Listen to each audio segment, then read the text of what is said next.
Finance Board because we're sick and tired of voter suppression. Make some noise! I'm here today with about a dozen 2021 City Council candidates, a Manhattan Borough President candidate, because we're tired of the Campaign Finance Board knowingly disenfranchising so many New Yorkers from our political process. We have to ask ourselves, are elections free and fair? If not every New Yorker can access them, if the languages that our elections are conducted in are not the 100 vibrant languages spoken in our city, if the over 1 million disabled New Yorkers are sidelined, if deaf New Yorkers are sidelined in our political process, what are we doing? Our public matching fund system has helped open up elections for people like myself coming from the labor movement, a disabled New Yorker, a community activist, people standing here with me now. But there's more work to be done to make sure that our elections are truly inclusive and more fair than ever before. And that's why on March 29th, we sent a letter that over 70 council candidates, Manhattan Borough President, Brooklyn Borough President candidates, mayoral candidates, comptroller candidates signed, demanding that the Campaign Finance Board exempt language translation, accessibility, American Sign Language interpretation costs from the spending cap that we all have to follow. Unfortunately, last week we got a letter back that the Campaign Finance Board is rejecting our request, and they're going to continue disenfranchising all of these New Yorkers throughout all of our communities. And that's why we're here today, because we're not going to take it anymore. We're going to fight for this change. There's precedent for changes during elections going on. Just look at what the FEC did for child care costs. If these are working parents, can also be a part of our political process. So I just want to start by thanking everyone for joining me here today. We have Lindsay Boylan, Sebastian Carollo, Sarah Lynn, Isha Bravo, John Doe, Eddie Christopoulos, David Aronoff, Victoria Cabrani, Brandon West, Cecilia Cortez, Emily Sharp. So many people here making sure that all of our communities can be a part of our election. And with that, I'm so honored to pass it off to our first speaker, Lindsay Boylan, who's running for Manhattan Borough President.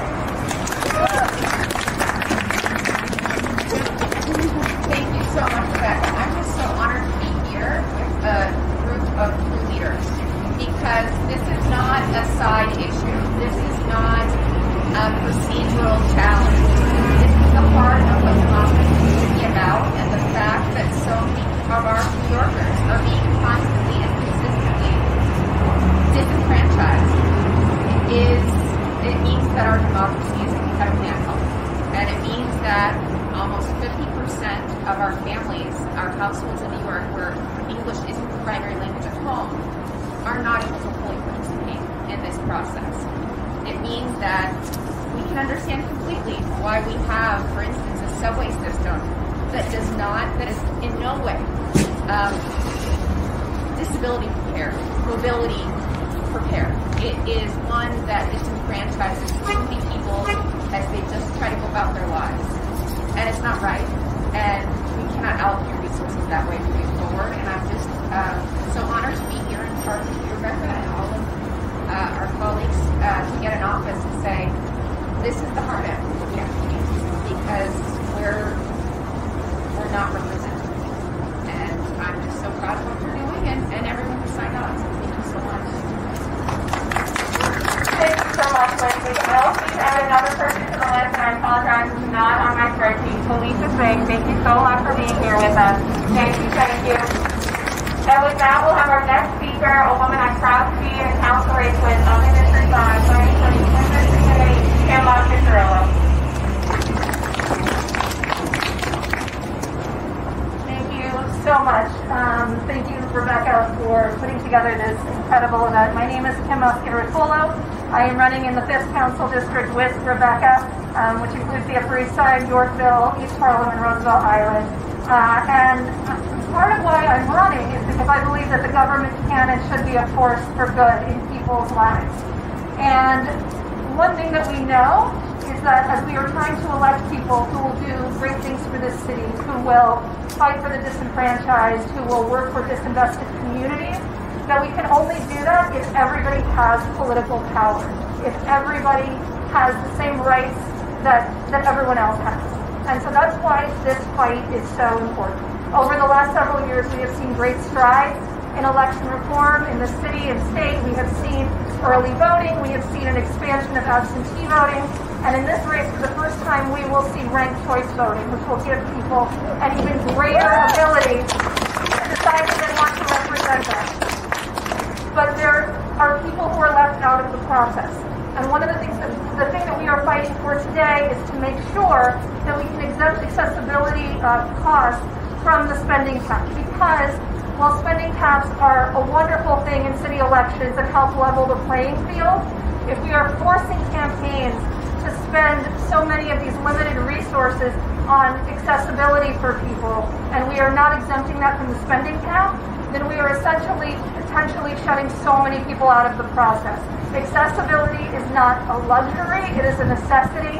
And much like childcare, as Rebecca mentioned, I think it is so important that this is one of the things that we've done from the spending cap. So I am so proud to be here today. I am proud to be standing with Rebecca and all of these other candidates, fighting for accessibility, fighting for access for everybody. I am so excited that there is so much passion around this issue. So let's get it done. Thank you so much. Woo! Thank you, Kim. I'm so proud to be in the race. This is what ranked choice voting is all about. It's about fighting for our communities and working together to bring about the change that all of our districts quite honestly need. Next, we're going to hear from Sarah Lynn. Sarah. Hey, everybody.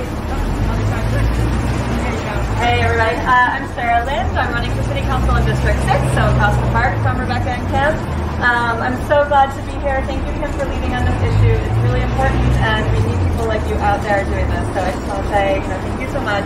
I want to call out two things. One, it was already touched on, the childcare, and we mentioned as an example at the federal level. It is not, however, exempt at the CFB at the city level. So it's another example of ways that they are keeping people out still. I think our campaign finance program is amazing, but it still needs work. So I want to call that out, that these are two issues that I think it needs to work on. And I just want to point out, I think it's been also touched on, but turnout in our primaries, in our municipal primaries, is so low. I mean, shockingly low. I believe it was around 14% in 2017. That's insane, okay? And there's lots of reasons for that, but this lack of accessibility, the fact that we're not able to reach out to as many people as we should be able to, because campaigns just don't feel that they have the money to do it because of that spending cap and because these expenses aren't exempt. So, when we complain about our low turnout, there are reasons for that, and this is one of them. So we want more people to vote, we need more people to vote, and this is a way to get more people out. So thank you so much. Thank you, Sarah. And again, pointing out that there's so many areas and room for improvement with our public matching fund system. We're here today on language access, accessibility, American Sign Language. With childcare, so many other costs, we really need to have a conversation more long-term about this, and that's why we're all ready for city council. Elect us, we'll introduce some bills, we'll pass some great laws to change our elections, right, everyone? Yes. Next up, we're going to hear from our sister candidate coming from Astoria, Emmy Hatzopoulos. Hi everyone, I'm Abby Hatzopoulos, running for City Council in District 22. I want to thank Rebecca for organizing this rally and press conference today, and also all the candidates who are here who are really showing up for our fellow New Yorkers, our neighbors, our constituents who have been marginalized, who have been shut out of the political process. Because we believe that barriers should be removed. We as candidates want to be as accessible as possible to our communities. We want to be as inclusive as possible to our communities. Every fundraising dollar that comes in, that is budgeted the minute it comes in. And so we have very tough choices to make. This is a no-brainer. Exclude these costs from our spending cap. That will allow for more people to get the information that they need so they can make informed choices regarding the elections and who's going to represent them. There should be no cap on inclusivity. There should be no cap on accessibility. We need to have open, fair, inclusive elections. Thank you, Rebecca, for leading on this. And let's do this. Let's get it done. Thank you so much, Emmy. Next, we're going to hear from David Aronoff, also joining us from Queens. Thank you, Rebecca. It's good to be with you. I know Rebecca from several years, going back to Young Dems organizing. My name is David Aronoff. I'm running for City Council in the 29th District, covering Forest Hills, Regal Park, Kew Gardens, and Richmond Hill. The CFB was created in part to expand voter access, voter information about candidates, right, to our constituencies. And this decision last week is a slap in the face, right, to their mission. And, you know, running for city council, there are so many people in the district that have no idea what the city council is. They have no idea what a city council member does. The current council member, Karen Cosmowitz, if you just look at the overall number of years that she served, over 20 years. There are people still who don't know who she is, right? So like that's a big problem.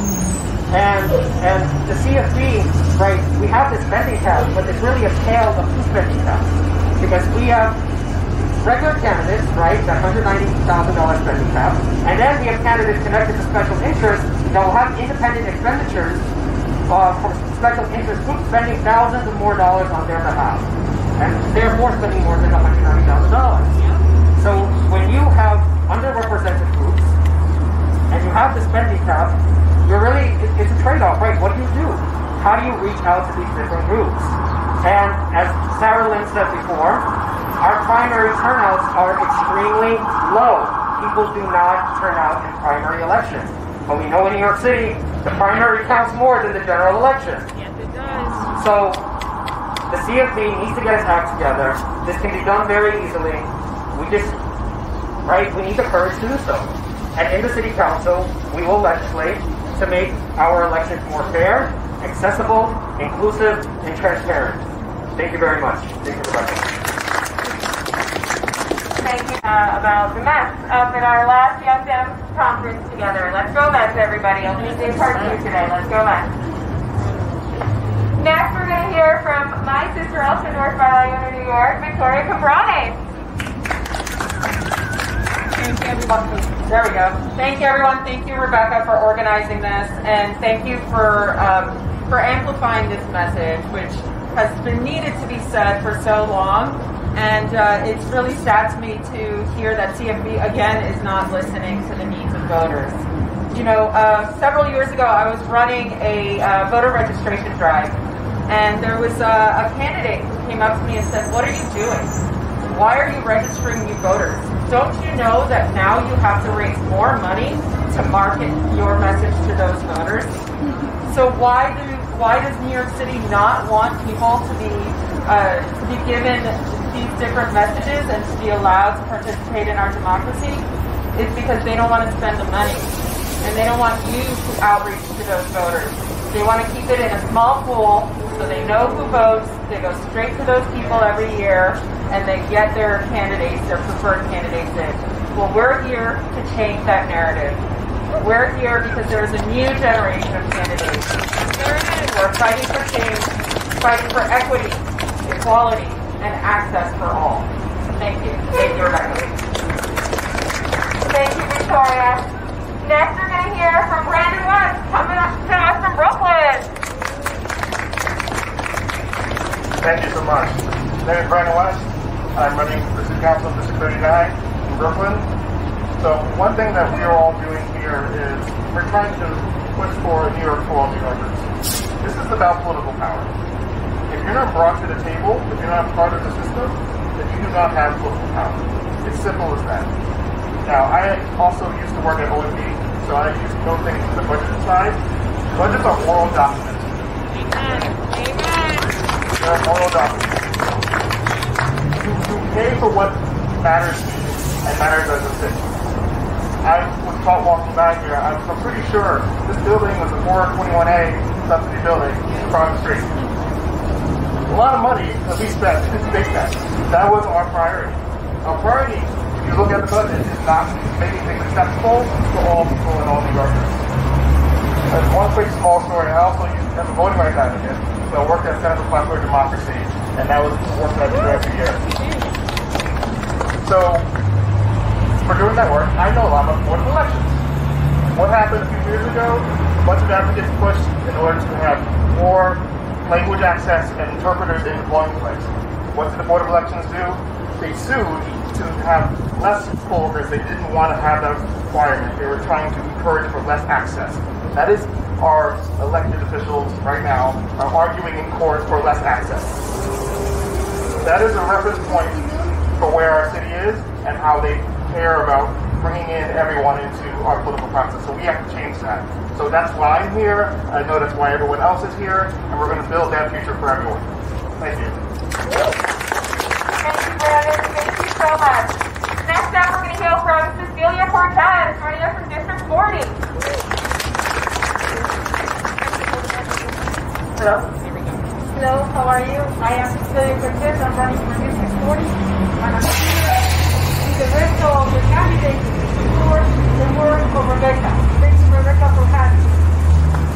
I think it's very important that I speak a little bit in Spanish. Estamos aquí para explicarle a la gente por qué estamos aquí. Estamos aquí porque queremos que el departamento del CFB permita que nosotros podamos usar el dinero para usar para traducciones y no haya límites. Todo tiene que cambiar. Queremos que la gente salga a votar. Queremos que la gente nos apoye. Nosotros queremos llegar a todos los neoyorquinos. Por eso estamos aquí. La gente está aquí, los candidatos. Somos gente nueva, con nuevas ideas. Queremos que la gente salga a votar. Por eso estamos aquí. Gracias. Thank you so much, Julian. Thank you. And next, we're going to hear from Felicia Singh. Good for you. There we go. Oh, no, you're good.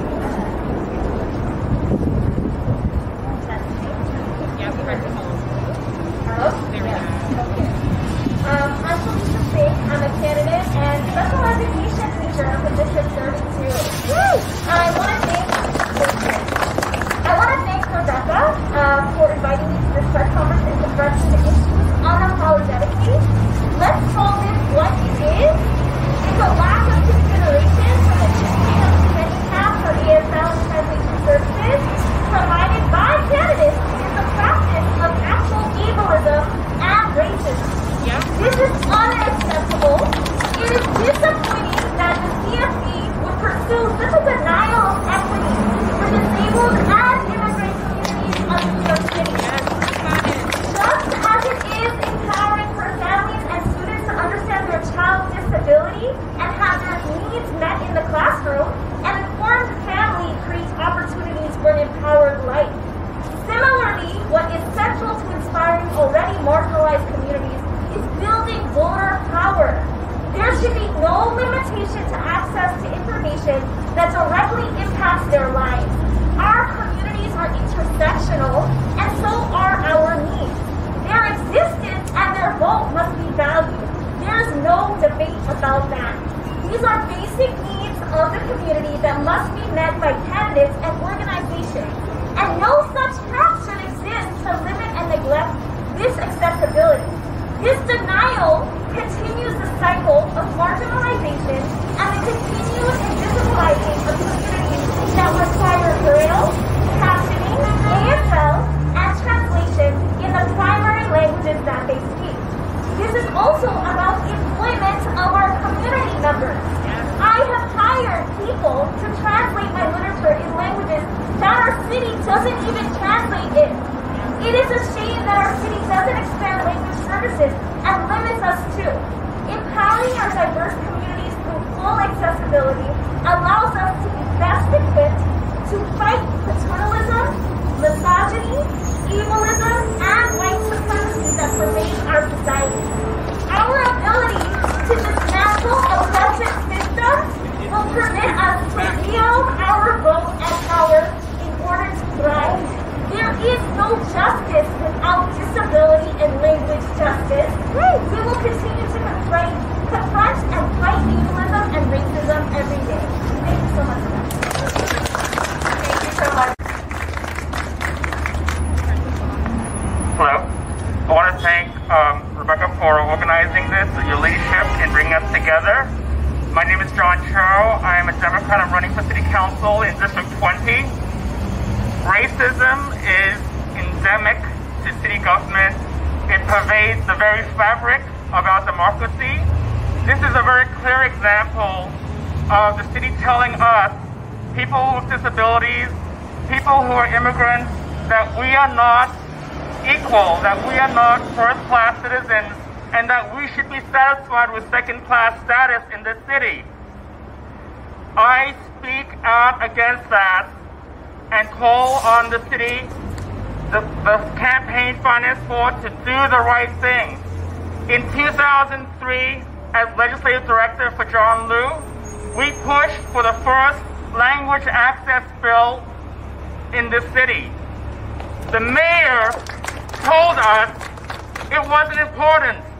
He delayed the implementation of this law for 2 years. The Speaker of the City Council told us we are not important enough. He delayed the implementation of this bill for 2 years.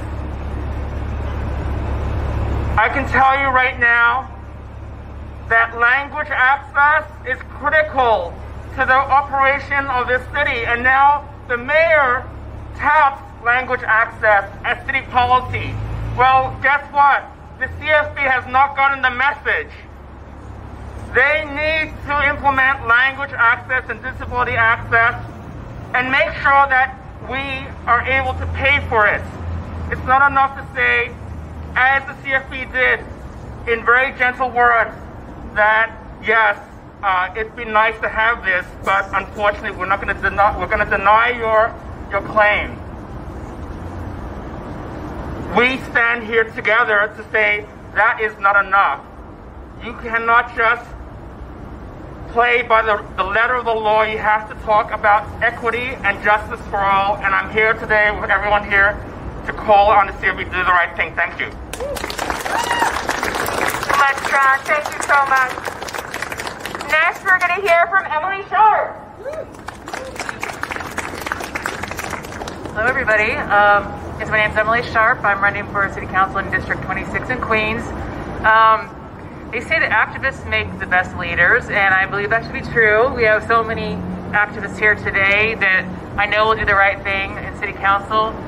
Rebecca look what she's done in like a week or so. She's had nearly 100 campaign people running for City Council have signed on to your policy changes. That's incredible. So I can't wait to see what you do in City Council and work with you.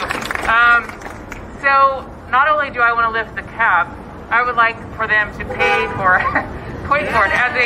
As a grassroots campaign, running a grassroots campaign, we don't have the money, and we don't really want to, spend public dollars that we could be spending on public housing. We don't want to raise tons of money just to waste it on campaigns. So I would like to see them pay for that for us. Yeah, that's what I would like. But also, Rebecca is fighting for changes, and we will with you for not just people with disabilities, but for everybody in the city.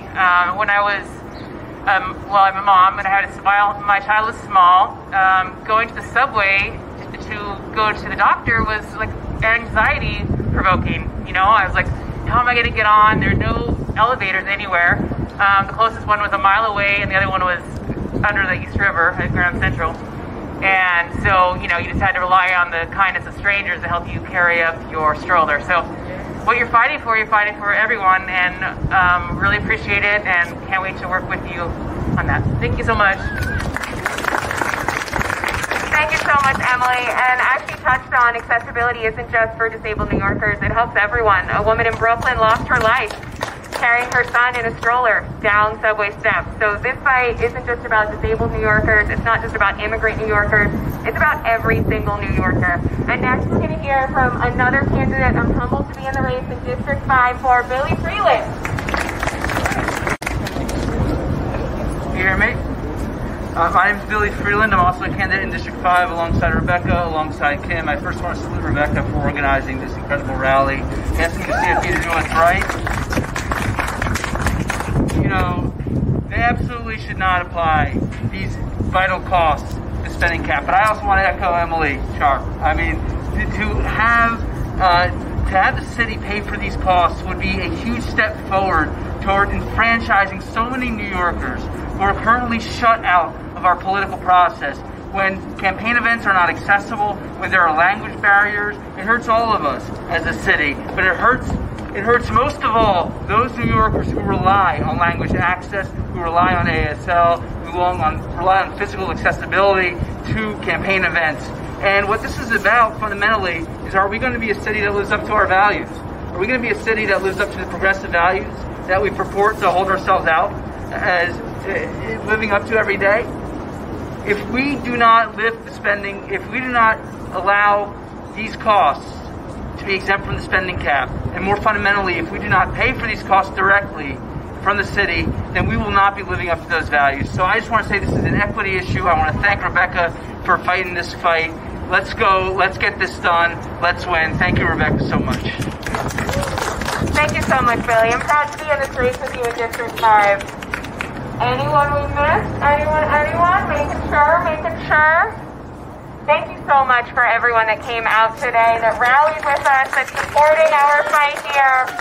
If you're angry about voter suppression in Georgia, wake up, open your eyes, because it's happening here in New York every day. And right now we're asking for a rule change at the Campaign Finance Board, but as you've heard here, it's bigger than that. These are services that the city should be supplying for every campaign. We shouldn't have to seek out our own interpreters. We shouldn't have to seek out language translators. We shouldn't have to seek out physical accessibility needs. The city should be supplying this. We should have liaisons that we can reach out to, all of us, as candidates, to the Campaign Finance Board, to the Board of Elections, saying, we want our event to be accessible. This is the date. This is the time. Tell me who will be coming. Tell me what support I will be receiving. That is how we have free and fair elections. That is how voter turnout increases. That is how we see our city be the vibrant, just city that we like to think it is. Right, everyone? Yes. So we're here today. We hope Campaign Finance hears us, but guess what? If they don't, we're not giving up that easily, because the fight is too real. Millions of New Yorkers right now are being left out of our elections. That's unfair, that's unconscionable, and the next city council with all of us here, we're not going to take it anymore. So thank you for standing with me. Thank you everyone that signed, everyone that couldn't even be here and is watching online right now, amplifying our message. Stay tuned, because we're just getting started. This fight's going to continue. We're going to make this rule change a reality, come hell or high water. Right, everybody?